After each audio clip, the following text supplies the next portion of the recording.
Hello, everyone. Welcome to the LegalSoft podcast. My name is Hamid Kohan, President of and CEO of LegalSoft, and I am pleased to announce we have a great guest today, Stephen Azizi from Miracle Mile Law Firm.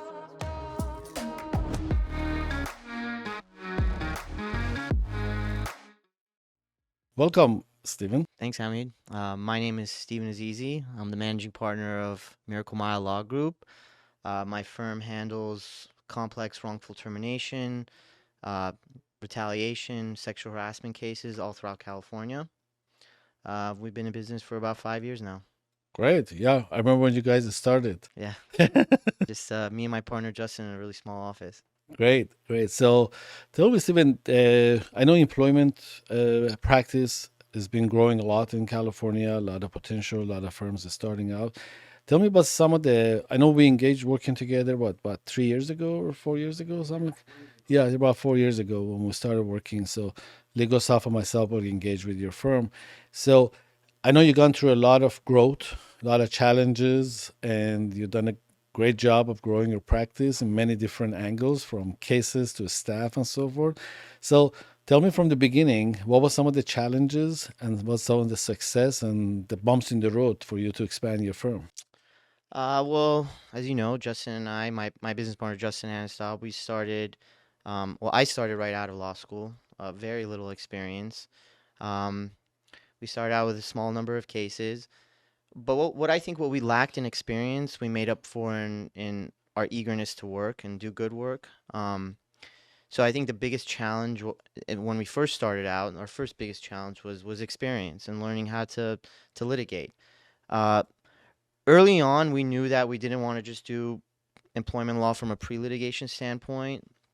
I think we really wanted to gain a reputation as hardcore litigators and really make change in the field. So I think the biggest bump for us starting out was gaining the experience, and how we overcame that was working with incredibly talented co-counsel, gaining mentorship, um, working with people who are respected in the field, uh, letting our egos go, making sure that we're never too good for even the smallest task. Um, and from there, we really flourished in terms of being able to handle cases and handle a bigger caseload. But we started off very small with a small number of cases, gave as much attention to them as we could, and from there we expanded. Right. Yeah. I remember some of our first meetings where it was very impressive that early on you guys recognized that you need a experienced legal mentor, which is the attorney that you're working with as a co-counsel, and being able to not only learning from him, working with him directly and closely and going to mediations, depositions, and so forth. And a lot of people, unfortunately, either don't recognize that or they recognize it and they don't do anything about it. And they feel like, oh, I can do it on my own. I learn on my own pace. And there's no mentorship, there's no co counseling or anything. And it catches up with them later on. So, you guys, right from the beginning, you're working with an amazing employment litigator who helped you in every aspect. And I'm sure you're still somewhat working with them. Become a good friend. I think a big part of it is ego, especially people who have their own firm or business owners in general. They feel the need to do everything themselves, or they feel like they know the answer to everything. And I think, especially in our profession, in the legal profession, that's a very toxic and poisonous mentality.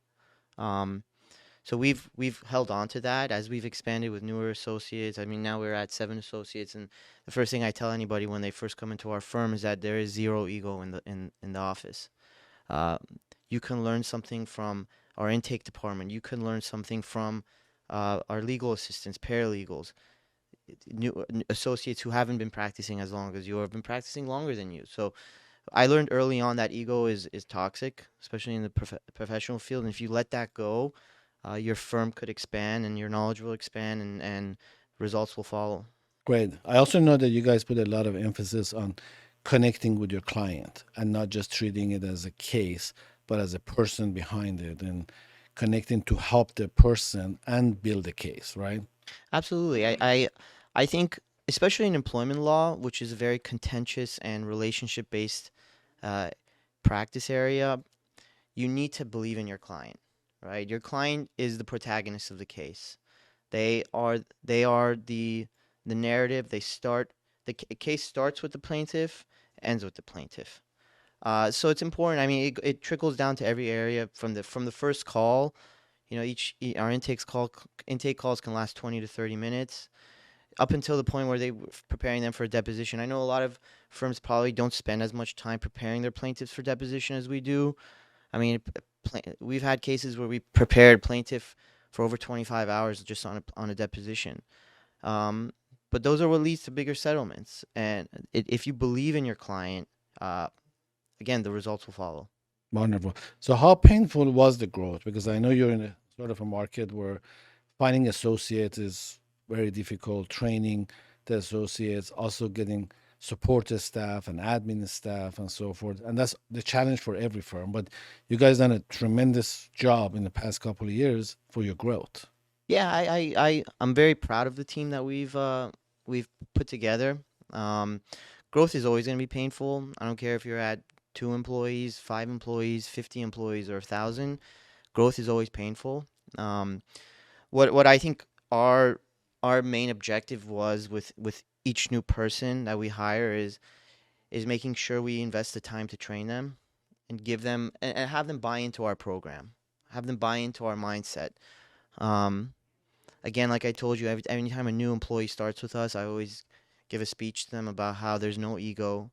Um, and there's three main pillars to our firm, which is integrity, advocacy, and collaboration. As long as you work together, everybody's door is open. My door is open from our VAs all the way up to our attorneys to the managing partners. Everybody's here to help. And luckily, we haven't had much turnover since we started. I think we've kept that to a very low rate, and um, I think it has a lot to do with collaboration in the work environment. Right. You mentioned VAs. For those of you who don't familiar with the terminology, that's the legal virtual staff that you have. So I know at some point you engage with LegalSoft providing you those services. So can you elaborate how that has started and how did it go and where you are with that? Yeah, I was really apprehensive about virtual assistants at the beginning. I mean, um, you don't have that face-to-face interaction as much as you do with in-house staff, but over the course of the last years, I think I've become very close to some of my VAs, my virtual assistants. I mean, Gus, he's been with me for 4 years now. I view him as an integral part of my team. Um, What position he has? he's an intake manager, so he coordinates intakes. He works with our referring attorneys, and he's done an amazing job of becoming an integral part of the team. But I mean, virtual assistants, I love them. I think they're an important part of our team.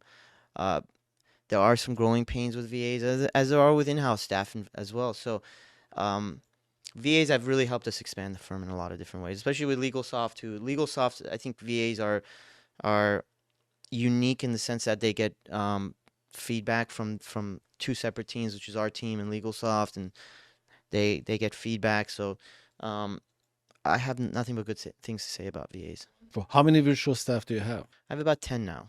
Oh wow, 10 of them. So and they're spread through the firm from intake to document collection, I imagine. Correct. Yes. We some of them are used for intake, some of them are used for demand writing, doc collection, and some basic general administrative tasks. Great.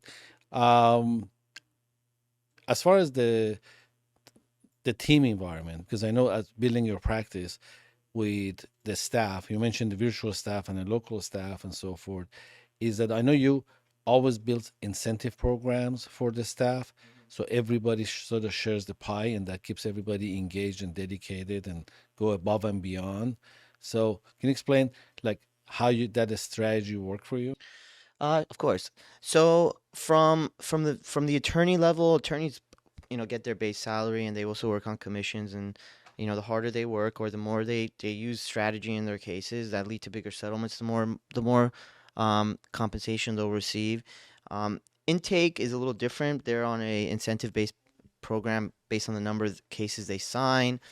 Uh, Paralegals and other staff, such as like our case managers, their performance is based on how much support and how much autonomy they can bring to the firm, because that's always what I'm looking for.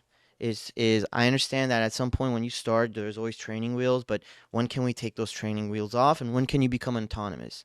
When are you the one that's bringing things to the attorney's attention? Are you bringing it to the attention before somebody else has to mention it? And the more the autonomy there is in the firm, and the more I can trust somebody, that's how I base case managers and paralegals for success, essentially. Great. We talked about mentorship and so forth, about the legal side. I know that you guys were also working with myself and LegalSoft for, operations and business development and expansions and like that too. By the way, I think you guys took it very well. You uh, took the instructions, implemented it, which it makes any coach or mentor, whatever, very proud when it becomes success. And I consider you guys are a major success in this industry, especially in employment in LA, starting off, with limited resources.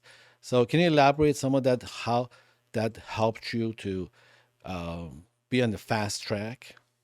Yeah, I mean, I think it goes back to every level of the firm. Intake, attorneys shouldn't be doing the initial screeners. Like if you just take on too many tasks yourself, it look, when you're one attorney or two attorneys and you have five cases, you could do that. You could do all this stuff in the firm. But I mean, the goal is to increase your caseload, to train the new generation of attorneys, to give back. Uh, so I think what Hamid, what you helped me with is essentially learning and I'm a very neurotic and controlling individual. You guys probably know that, but to learning to let go and trusting other people. So I think that's the biggest thing I got from Legal Soft, or Hamid in particular, is learning to trust other people. Yeah, and delegate the responsibilities and hold them accountable to it. So you don't have to be everything. Because I know you have several hundred cases right now, and it's growing very rapidly. So what's next for Miracle Mile? What's where you see the next year or two going? So right now we're looking to continue expanding the number of cases we take on. Um, we're also looking to maybe venture, and this is not the close future, but venture into different areas of employment law, such as class action work. Um, we've been doing a lot more different types of cases. I think the biggest thing for us is we just completed our first jury trial, which we got a verdict on, and we'd like to build on that momentum, and take more cases to jury trial. Yeah, congratulations on that. I remember when you guys were going to the trial, and is it's definitely experience, It is. It's fun. It's stressful. It's exciting. There's a lot on the line. and it pays off when you get a verdict It pays off when you in get your a ver favor. Yeah. so, Amen. that was a great. Um, what do you see, if any? What is going to be the strategy with AI implementation or AI within the legal industry? I know there's a lot going on about it, and a lot of people are doing some things about it. So, what's your view on AI for your employment? I think about AI a lot. I think AI could be an exceptionally useful tool for a law firm. It's not going to replace lawyers, and never No, will. no. The legal field is an art, not a science. But what I think um, AI can assist attorneys with is a couple of different things. I think from an intake level, AI could probably help with communication between potential clients and intake teams. Follow ups, like that stuff is redundant tasks that could be outsourced to AI. On a substantive level, I think it could help with, for example, basic communications. Getting I think writing in general, it's a lot of times it's like spitting out information. The first draft of anything you do is spitting out information. And if you can use your AI as a tool to help you get that first draft, uh, it's useful. Um, but I think it needs to be regulated.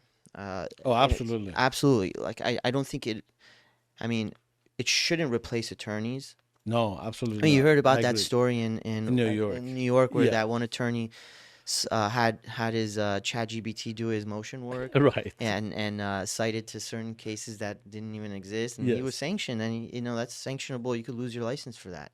But I think AI could be an extremely valuable tool if you use it the right way.